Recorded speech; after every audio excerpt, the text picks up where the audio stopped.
পাকিস্তান মুৰ্দাবাদ মোক যদি এবাৰ চান্স দিয়ে মই পাকিস্তান উৰাই আহিম। হে গাইজ, মই সুৰজিত, লগত আছে ধনঞ্জয় ভাই।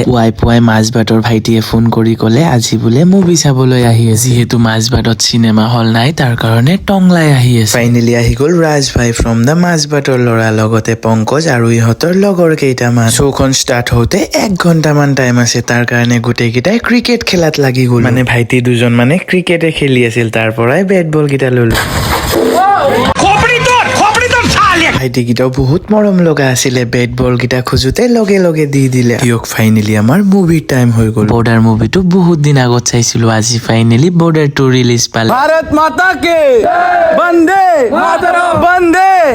5-6জনীয়া গ্ৰুপ এটাৰ লগত আহিলে জোচটোৱে বেলেগ থাকে, আৰু এটা ভাইটিৰ জোচ চাইতো বেলেগ মজা লাগি। বন্দে মাতৰম, ভাৰত মাতা কি জয়, পাকিস্তান মুৰ্দাবাদ মোক যদি এবাৰ চান্স দিয়ে মই পাকিস্তান উৰাই আহিম।